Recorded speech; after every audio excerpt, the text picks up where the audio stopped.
अब दूसरे हमले की बात करते हैं, क्योंकि आज रशिया ने यूक्रेन में 400 से ज्यादा ड्रोन्स और बैलिस्टिक मिसाइल्स के जरिए एक नया हमला किया है और ये यूक्रेन पर इस हफ्ते रशिया का सबसे बड़ा हमला है। हालांकि यूक्रेन का दावा है कि उसने 400 में से 345 ड्रोन्स को हवा में ही नष्ट कर दिया। इस हवाई हमले में यूक्रेन के राष्ट्रपति ज़ेलेंस्की के होम टाउन सहित 12 स्थानों को रशिया ने निशाना बनाया और यूक्रेन के एक शहर खार्किव में सिर्फ 14 मिनट के अंदर ही रशिया ने 16 बार हमला किया।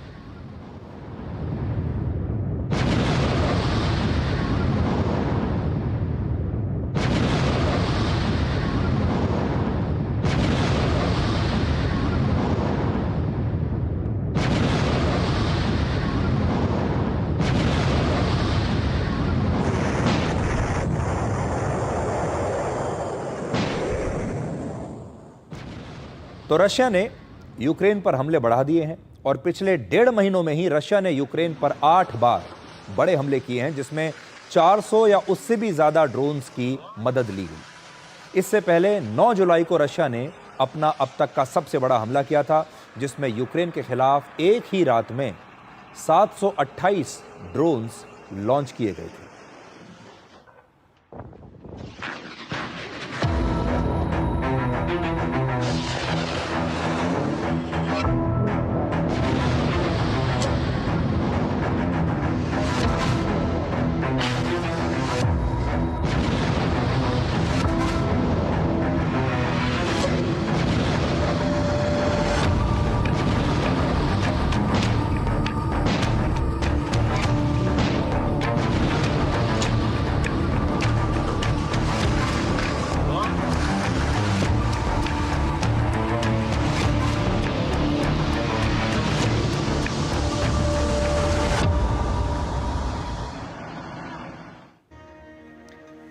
अब हम आपको ये बताते हैं कि अमेरिका के राष्ट्रपति डोनाल्ड ट्रंप रशिया और यूक्रेन के बीच चल रहे इस युद्ध में सीज फायर करवाना चाहते हैं, यानी शांति स्थापित करना चाहते हैं, या फिर इस युद्ध को और भड़काना चाहते हैं। दुनिया बड़ी कंफ्यूज है इस समय।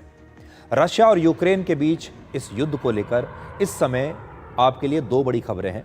पहली, अमेरिका ने यूक्रेन को अब हथियारों की सप्लाई शुरू कर दी है और पैट्रियट एयर डिफेंस सिस्टम देने का ऐलान कर दिया है, जो रशिया के हवाई हमलों को रोक सकता है। यूक्रेन को इस एयर डिफेंस सिस्टम की सख्त आवश्यकता है और अमेरिका ने कहा है कि अब वो इस एयर डिफेंस सिस्टम को यूक्रेन को देगा, यानी हथियारों की सप्लाई शुरू कर दी है। दूसरा, राष्ट्रपति ट्रंप ने रशिया को भी यूक्रेन के साथ शांति समझौता करने के लिए 50 दिनों का समय दिया है और 50 दिन के बाद अमेरिका रशिया पर और कड़े आर्थिक प्रतिबंध लगा सकता है। हालांकि अभी तक पूरी दुनिया ने, यूरोप ने, अमेरिका ने जितने भी आर्थिक प्रतिबंध रशिया पर लगाए हैं, उनका कोई असर रशिया पर हुआ नहीं है और रशिया इस आर्थिक प्रतिबंध के बाद भी रुका नहीं है, उसके हमले अब भी जारी हैं।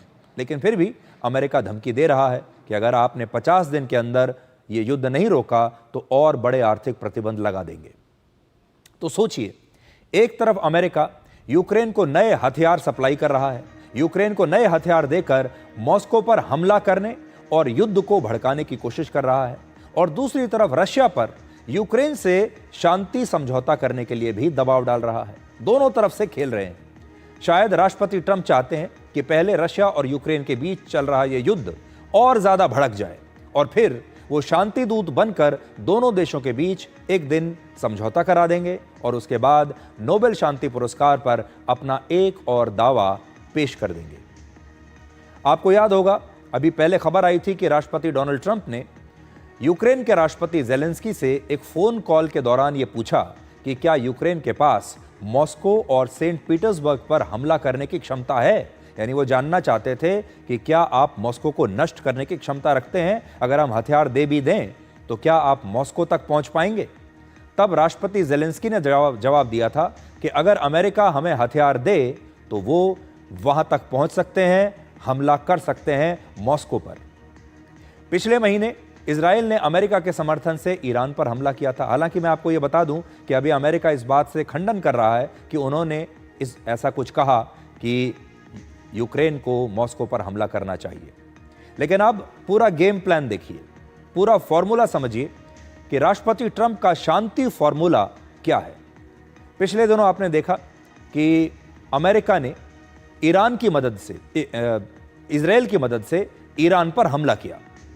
हालांकि युद्ध के बाद ईरान और इजराइल के बीच सीज फायर करवाने का दावा भी राष्ट्रपति ट्रंप ने ही किया और तब उन्होंने सीज फायर तोड़ने पर इजराइल को बड़ी डांट भी लगाई थी।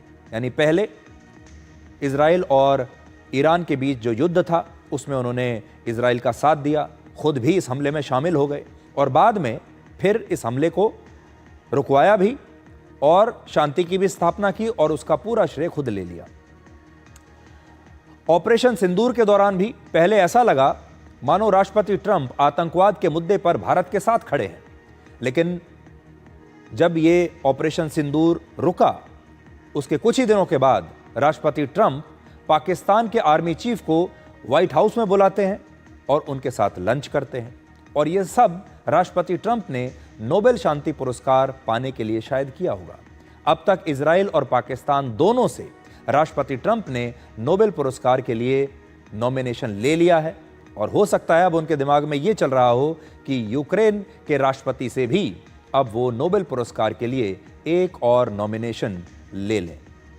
तो आजकल वो हर जगह युद्ध रुकवाने के लिए कोशिश कर रहे हैं, लेकिन यहां ऐसा लगता है कि एक तरफ यूक्रेन को पहले हथियार दे रहे हैं और फिर युद्ध रुकवाने की बात भी कर रहे हैं।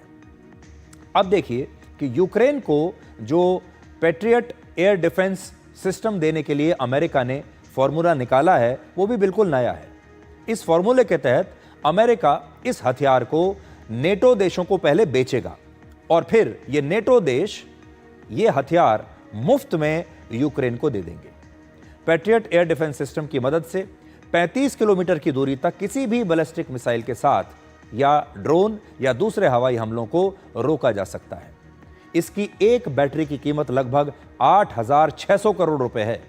एक बैटरी में क्या क्या आता है? एक बैटरी का मतलब है इसमें एक कमांड सेंटर, रेडार और कम्युनिकेशन सिस्टम सहित 128 मिसाइल्स लॉन्च करने की क्षमता होती है और उसकी कीमत है 8,600 करोड़। इस समय अमेरिका और यूक्रेन सहित दुनिया के सिर्फ 19 देश ऐसे हैं जो इस एयर डिफेंस सिस्टम का इस्तेमाल कर रहे हैं, जिसमें नेटो के देश भी शामिल हैं। अब राष्ट्रपति ट्रंप का दावा है कि यूक्रेन की मदद के लिए पैट्रियट एयर डिफेंस सिस्टम के साथ साथ वो दूसरे हथियार भी भेजेंगे और ये हथियार भेजे जा रहे हैं। अब आप उनका ये बयान सुनिए। When do you think the first Patriot missiles, some of these weapons that our allies will buy? They're already being shipped.